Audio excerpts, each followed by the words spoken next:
Aujourd'hui, on va s'appliquer volontiers à penser aux choses auxquelles on pense que les autres ne penseront pas. Notre Soleil va probablement s'éteindre dans plus ou moins 5 milliards d'années. Ça veut dire qu'il va faire sombre puis il va faire fret.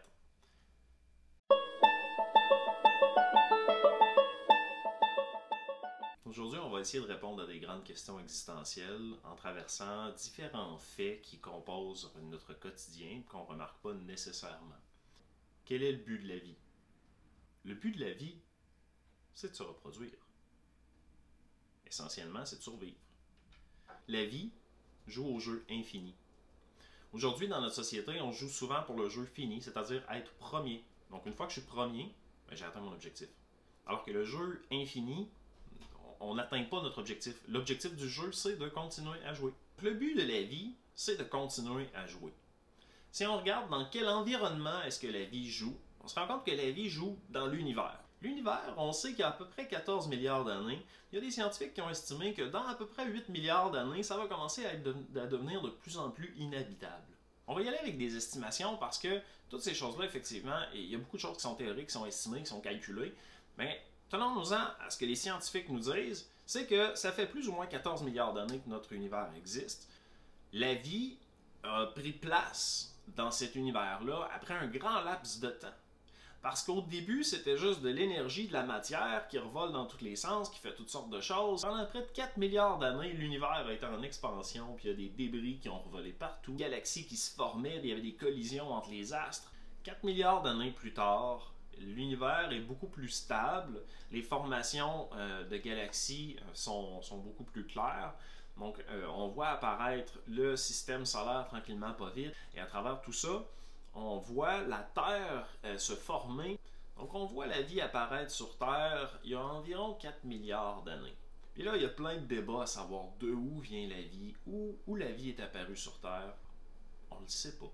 On a plein d'estimations, on a plein d'hypothèses. J'ai lu plein de choses un peu contradictoires sur Internet. On ne sait pas exactement pourquoi la vie est apparue sur Terre. Ce qu'on sait, c'est que ça a commencé avec des organismes monocellulaires. Ultimement, les conditions nécessaires à la vie étaient présentes sur Terre.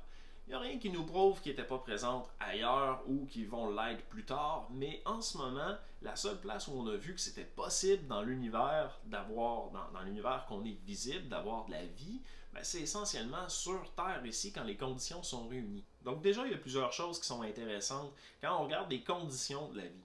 Donc entre autres, on se rend compte que l'eau a des propriétés particulières que quand il se transforme en glace, il prend plus de volume et il se met à flotter sur le dessus. Et ça a été critique pour la formation de la vie parce que ça permettait à la vie dans les océans de pouvoir survivre pendant les périodes de glaciation, les hivers.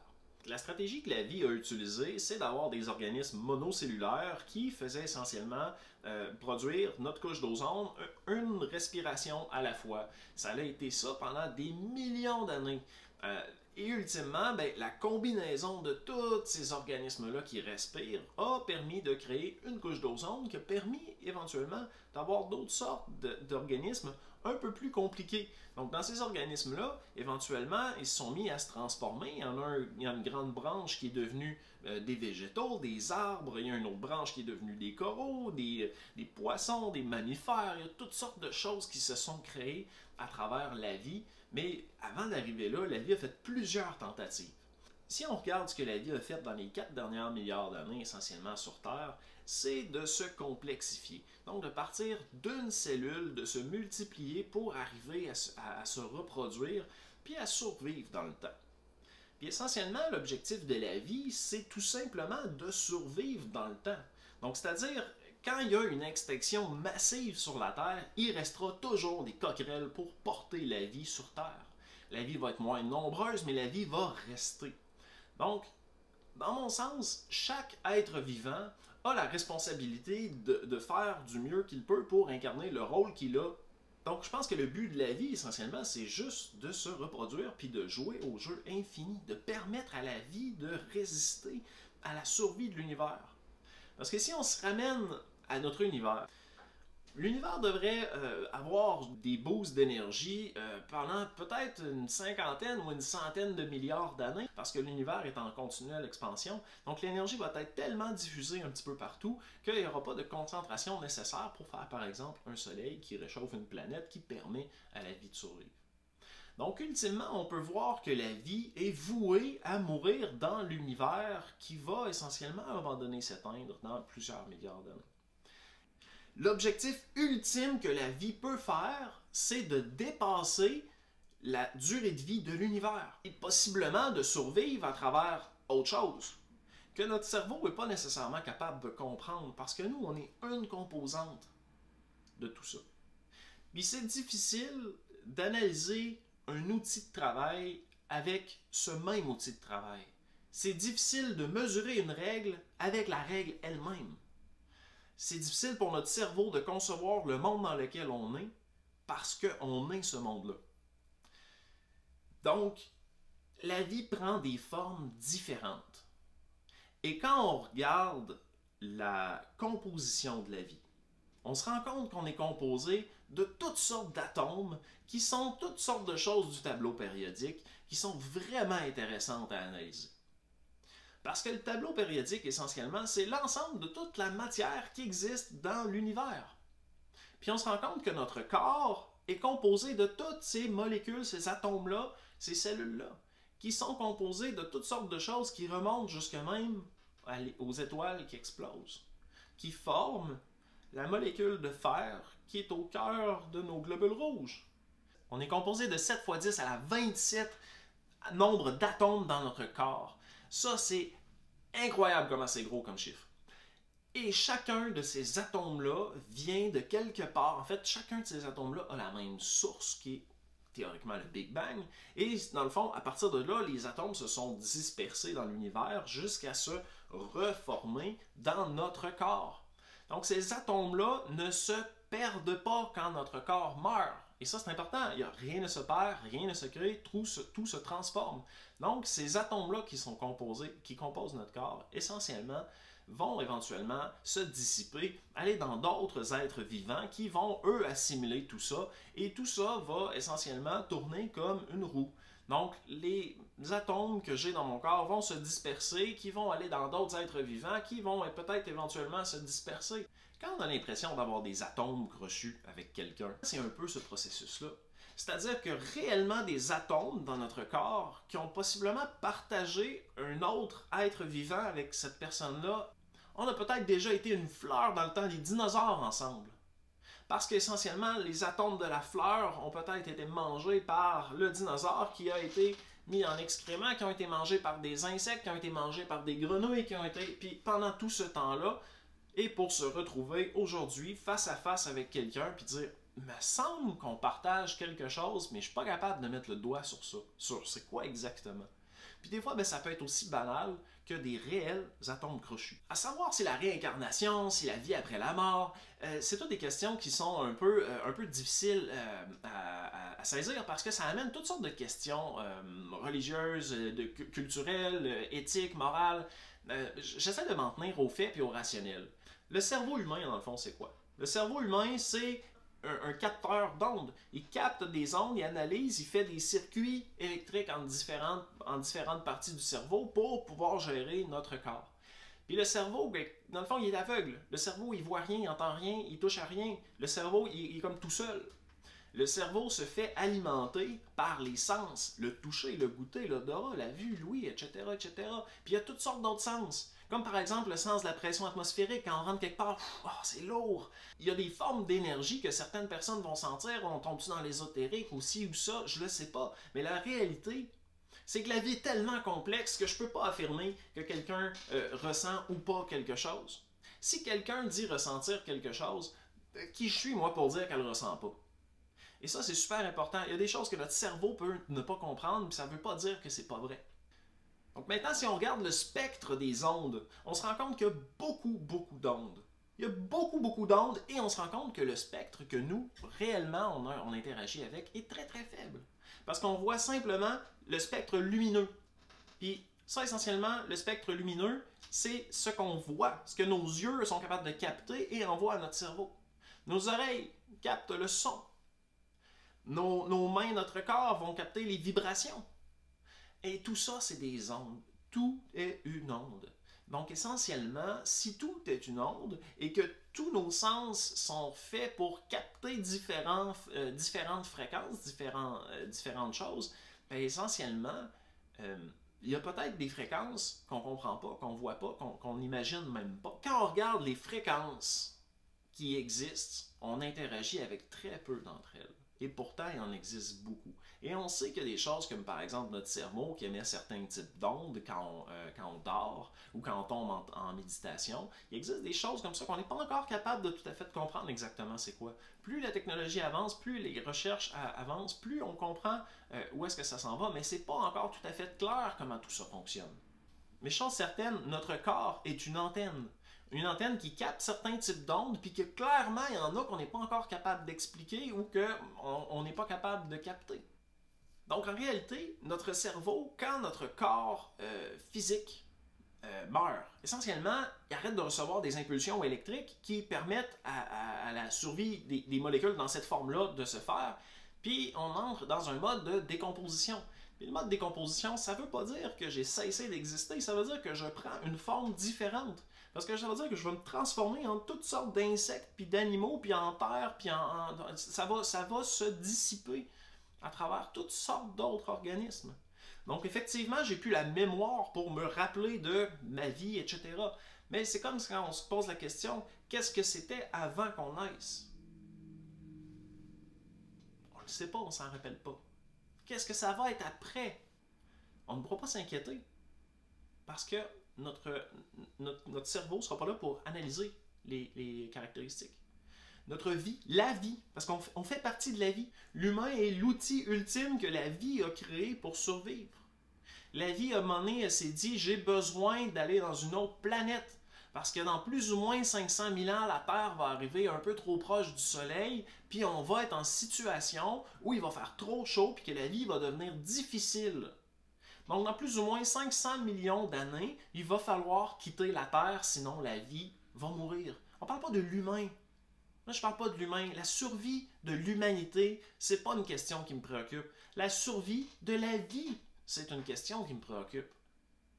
Parce que la vie, c'est tout. La vie, c'est l'ensemble de tout ça. Nous ne pouvons pas survivre sans le reste de la vie. L'humain, tout seul, ne peut pas survivre. L'humain a besoin de plantes, l'humain a besoin d'insectes, a besoin d'animaux. On ne peut pas survivre tout seul. On fait partie de la vie. Maintenant, on est des ingénieurs. La vie nous a désignés comme étant ces ingénieurs, ces scribes. Donc nous, notre rôle, c'est d'observer l'univers, d'en prendre note et de partager ça à la vie.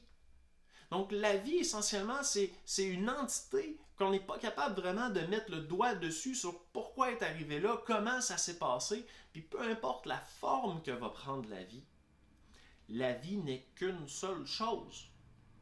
La vie n'est qu'une seule grosse entité qui se parle, qui communique, qui partage des choses à travers, on ne sait pas exactement quelle fréquence, parce qu'il y a des choses qui sont hors de notre compréhension, parce que notre cerveau a été créé d'une certaine façon pour comprendre certaines choses. Puis ultimement, bien, on n'a pas toutes les réponses parce que c'est difficile d'analyser un outil de travail avec lui-même. Et c'est là où possiblement que l'intelligence artificielle est intéressante, parce que l'intelligence artificielle va amener un point de vue externe à tout ce qu'on fait. Donc non seulement on va pouvoir mettre notre pouvoir créatif à exécution, mais en plus on va pouvoir se juger nous-mêmes ou s'analyser nous-mêmes à travers l'intelligence artificielle. Il y a des gens qui pensent qu'on vit dans une simulation. Et c'est une théorie qui se tient parce qu'essentiellement, toute notre expérience, c'est juste un apport de différents sens qui sont envoyés à notre cerveau, puis notre cerveau interprète ça comme étant la réalité. Mais il n'y a rien qui empêche effectivement d'envoyer des ondes, des fréquences visuelles, auditives, etc., qui vont confondre notre cerveau, puis lui donner l'impression qu'on vit quelque chose, puis on ne verra jamais la différence. Parce que notre cerveau, essentiellement, interprète le monde à travers les différents sens qu'on a. L'humanité a créé des choses qui seraient considérées comme impossibles dans les dernières centaines d'années. Mais encore une fois, on n'a pas de preuve que les civilisations anciennes n'ont pas eu accès à ce genre de technologie-là qui semble impossible, que même nous, on ne comprendrait pas comment ils font. On ne le sait pas. Ce qu'on a, c'est des vestiges. Ce qu'on a, c'est des vestiges qui ont fort probablement été pillés. Et comme un historien l'a fait remarquer, si par exemple je trouve des vestiges de fer et que je manque de fer, c'est possible que je fasse fondre le fer pour créer autre chose. Ce qui fait que les outils qu'ils utilisaient à l'époque se sont probablement transformés aussi en quelque chose d'autre aujourd'hui. Des fois, je me réveille la nuit en pensant au feu dans la grande bibliothèque d'Alexandrie. Donc, si on synthétise, un monde a été créé qui a amené les conditions nécessaires à ce que la vie puisse émerger dans l'univers.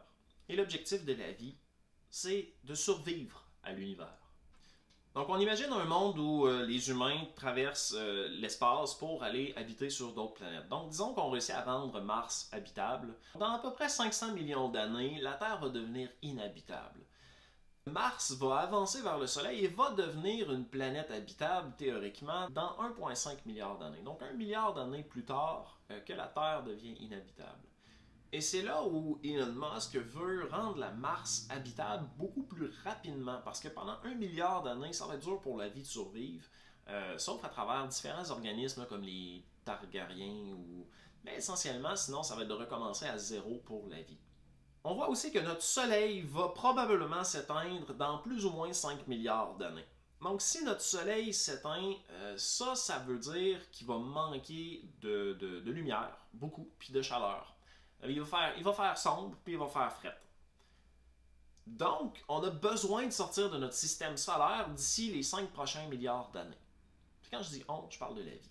On est en train de créer des outils technologiques incroyables pour permettre à la vie de transgresser les règles qu'on pensait qui étaient possibles. Donc, dans l'histoire de la vie a fait plein de tentatives. À un certain moment, elle a commencé à complexifier ses activités parce que là, non seulement il y avait des plantes, mais à un moment donné, il y a eu des fleurs. Et les fleurs sont arrivées longtemps après les plantes. Et ça, c'est quand même intéressant. Donc, éventuellement, les fleurs qui sont pollinisées par différents insectes. Et là, on amène une dynamique où chaque organisme amène quelque chose aux autres organismes. C'est super intéressant, ça se complexifie. Il y a un écosystème qui se crée à travers ça. Par exemple, les dinosaures. Ça a l'air bien impressionnant quand on dit que les dinosaures ont vécu il y a 250 millions d'années. La réalité, c'est que c'est très peu comparé à toute la vie qui a duré plus ou moins 4 milliards d'années sur Terre. Et quand on parle de l'humanité, on parle de plus ou moins 200 000 ans. Donc on est loin derrière, 1000 fois loin derrière que les dinosaures qui ont 250 millions d'années. Et on est encore derrière la vie qui a des milliards d'années. Puis on s'est rendu compte que les dinosaures, pour différents facteurs, étaient tellement gros que finalement ils devaient tellement manger de choses que finalement ça devenait insupportable pour l'écosystème. Donc essentiellement, à un moment donné, ça a été table rase et c'est les petits mammifères qui ont gagné parce que j'imagine qu'ils ont besoin de moins manger, s'adaptent mieux, etc. Et là, toutes sortes de mammifères se sont mis à se développer. Et là, c'est intéressant de regarder toute l'histoire de Darwin qui nous a amené un peu dans cette logique-là, de dire, ben oui, effectivement, la vie s'adapte, évolue au fil du temps. De ces mammifères-là, il y a les humains qui ont émergé, qui ont commencé à créer des civilisations, qui se sont regroupés. Un humain tout seul, tout nu dans la nature, pas d'outils, ça fait pas grand-chose. C'est parmi les êtres vivants les plus fragiles qui existent. On doit se tenir ensemble, on doit avoir des outils, une habitation, donc on doit se créer une civilisation pour que l'humanité survive. Ceci dit, il y a eu plein d'abus à gauche et à droite qui ont essayé de créer des choses incroyables et la vie va toujours reprendre le contrôle quand ça dégénère. Parce que la vie, son but, c'est de survivre. Donc, s'il y a quelque chose qui menace la survie de la vie, c'est évident que la vie va faire quelque chose pour ça. Quand on a des idées, c'est pas nécessairement moi qui ai l'idée. L'idée, elle existe. Puis je l'ai captée. Mais il y a d'autres mondes aussi qui vont capter cette même idée-là parce qu'on est tous la vie.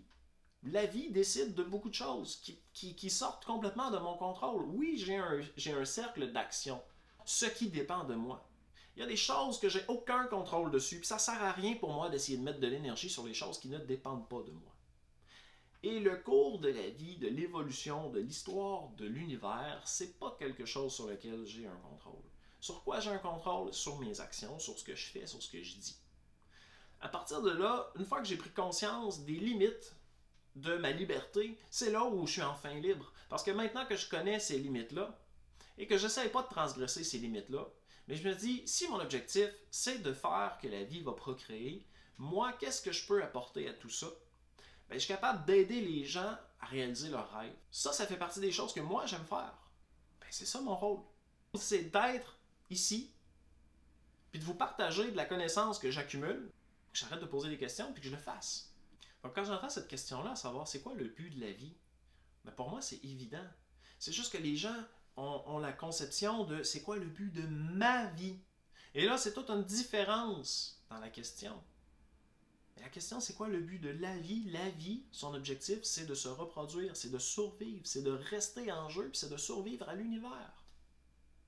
Le but de ma vie, c'est d'aider la vie dans son but. Parce que qu'est-ce que je peux faire d'autre que d'aider la vie à survivre? Nous sommes tous la vie. Si on fait des actions qui vont contre la vie, on se nuit à nous-mêmes. Une des théories que je trouve intéressante une fois que l'univers a pris tellement d'extension qu'elle devient tellement éloignée les uns que les autres, c'est que ça pourrait essentiellement déclencher un nouveau Big Bang dans un endroit où il y a un trou. Donc c'est comme si l'univers voulait remplir le vide. Donc à ce moment-là, quand il y a un vide, il y aurait possiblement un nouveau Big Bang qui va faire des nouvelles, dans le fond, créer un nouvel univers littéralement, qui va s'étendre à l'infini, puis essentiellement, il y aurait des nouveaux univers qui se créeraient aux différents endroits où, effectivement, l'espace-temps déchirait ou quelque chose comme ça, j'ai peut-être pas les bons termes. L'idée, c'est que les univers, il y en a à l'infini, les univers, il y en a à la perpétuité, puis ultimement, nous, l'univers dans lequel on est, fonctionne selon certaines lois, selon certaines règles qu'on observe, puis qu'on est capable de calculer, puis de maîtriser grâce à la physique, les mathématiques. Ultimement, ça se peut que dans d'autres univers, les règles soient différentes. Ça se peut que dans d'autres univers, il se passe complètement autre chose. Donc, je ne suis pas nécessairement un fan de l'idée qu'il existe une multitude de possibilités sur la situation présente, mais plutôt il existe une infinité de mondes dont on ne peut même pas imaginer la différence, parce que nous, notre conception du monde est faite selon ce qu'on constate, selon les choses qui sont autour de nous. Mais ça se peut que dans un autre univers, ce soit drastiquement d'autres choses qu'on n'est même pas capable d'imaginer. Puis ça, c'est ce que je trouve le plus fascinant derrière tout ça. Si on regarde aussi la forme que prend les organismes vivants, la façon dont les choses se placent, on se rend compte que l'infiniment petit et l'infiniment grand ont quand même beaucoup de similitudes. On se rend compte que quand on observe de très très proche la rétine d'un œil, ça ressemble drôlement à des étoiles. On observe que des fois l'infiniment petit est très très similaire à l'infiniment grand. Quand on met en relation toutes les différentes étapes, toutes les différentes couches de complexité que la vie s'est ajoutée avec le temps, qui ont place tout ça dans son ensemble, dans sa maison qui est l'univers, on se rend compte qu'il y a des choses, il y a des patterns, il y a des mathématiques qu'on est capable de tirer de ça. Donc, possiblement que tout ça est interrelié. Donc, à savoir si la vie ne fait que partie de notre univers, j'en ai aucune idée. Nous, la seule chose qu'on peut observer, c'est notre univers. Mais il existe fort probablement d'autres univers ailleurs auxquels on n'a pas accès. Et c'est là où c'est intéressant quand on regarde aussi au niveau des dimensions. On se rend compte que c'est difficile pour les dimensions de s'imaginer qu'est-ce que c'est deux niveaux plus haut. Puis un exercice de pensée que je vous propose pour illustrer ça, c'est de dire, si on s'imagine le point il n'a pas vraiment de dimension. Le point maintenant, une fois qu'il se déplace, il peut devenir une ligne. Donc le point peut s'imaginer devenir une ligne en disant, hey, si je vais par là, je peux devenir une ligne. Maintenant, la ligne, si elle se déplace, elle peut se rendre compte qu'elle peut faire une forme. Donc c'est intéressant parce que là, on tombe en deux dimensions avec la forme. Maintenant, la forme se dit, hey, si je me déplace dans l'espace, je peux faire une forme 3D. Et ça serait très difficile pour le point de s'imaginer faire une forme 3D. Maintenant, nous, on vit en 3 dimensions et on est capable de s'imaginer une 4e dimension en disant, oh, c'est peut-être le temps, la 4e dimension. Parce que quand on a un objet 3D qui se déplace dans le temps, ça fait des formes particulières. Et ça devient comme notre 4e dimension. Puis là, on s'imagine, qu'est-ce que ça peut être la 5e dimension? Mais sauf que la 5e dimension, c'est comme si on était le point qui essaye de s'imaginer la forme 3D. Très, très difficile. parce que le point a difficilement une conception de qu'est-ce qui va se passer dans 2 puis dans 3 étapes. Donc c'est difficile pour le cerveau humain d'analyser tout ça, puis de réaliser, de comprendre qu'est-ce que c'est que les dimensions qu'on n'est même pas capable d'imaginer. Puis ça, c'est intéressant parce que ça nous amène un peu aux limites de nos capacités physiques, cognitives, tout ça.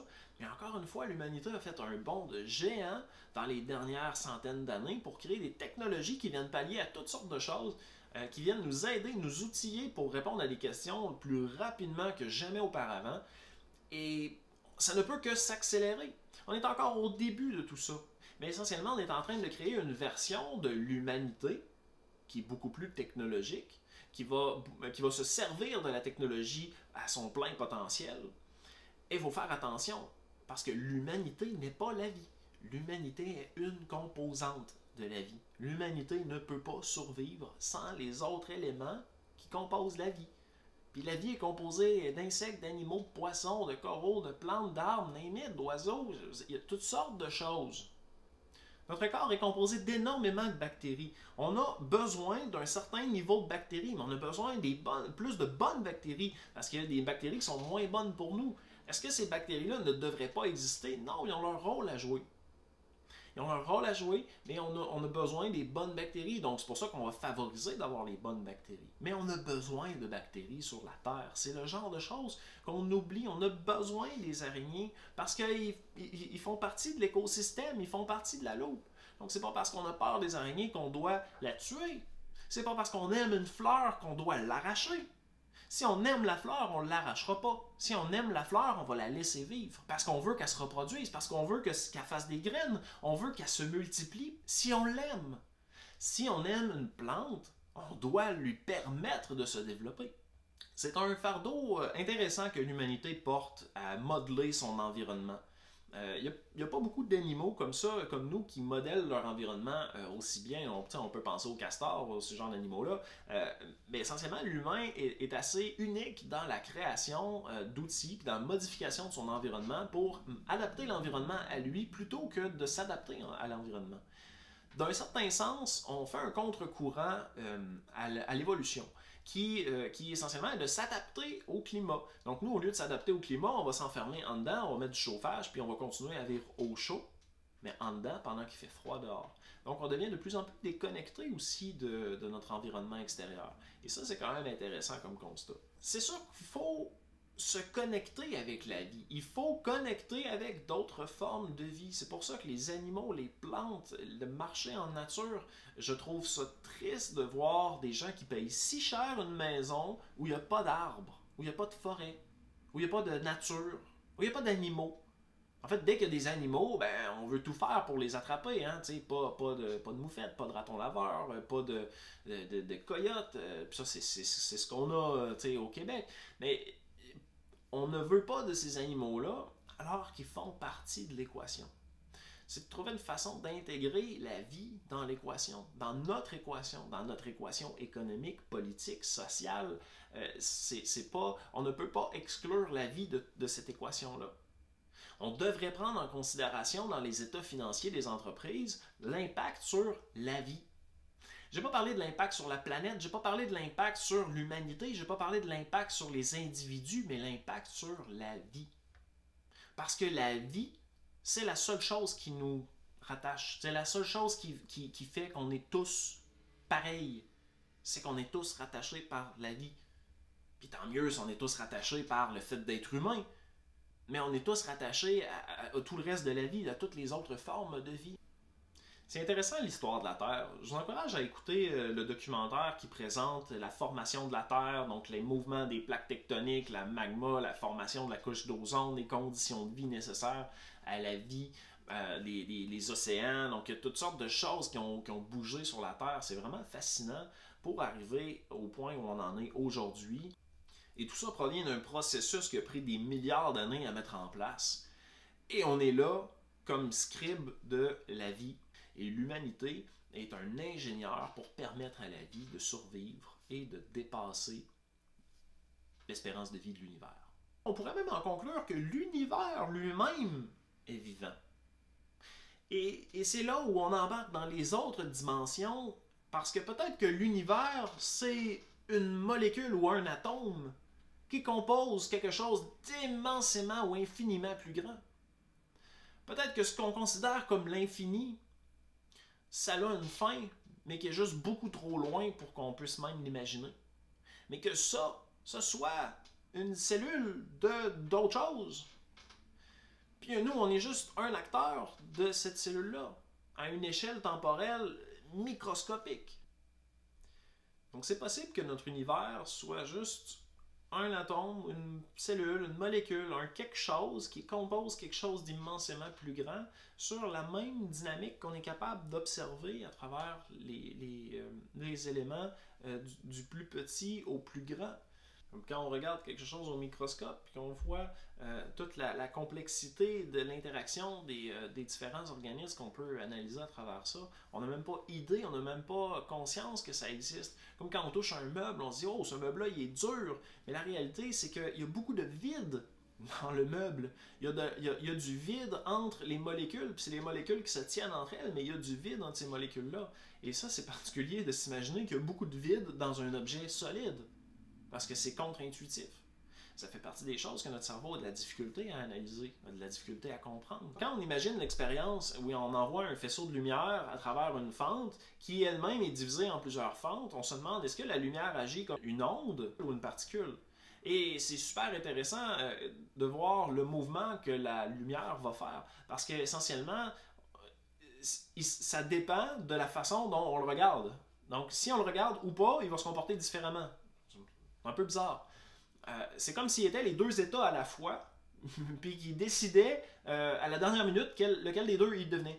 Donc c'est comme si les deux possibilités existaient en même temps. Donc c'était un peu l'idée du chat dans la boîte. Donc est-ce que le chat est là ou est-ce que le chat est pas là quand je regarde pas? Est-ce que l'arbre dans la forêt fait du bruit s'il tombe et que personne pour l'entendre? Donc, c'est des questions un peu contre-intuitives, existentielles, quand même profondes. Puis, je voulais juste vous exposer un peu la façon dont je le décortique dans ma tête. Puis, je réussis à voir comme la vie de l'univers et la vie de la vie au sein de l'univers. Puis, la place de l'humanité au sein de la vie, c'est autre chose. Mais on est la vie. Et le but de la vie, c'est de survivre, tout simplement.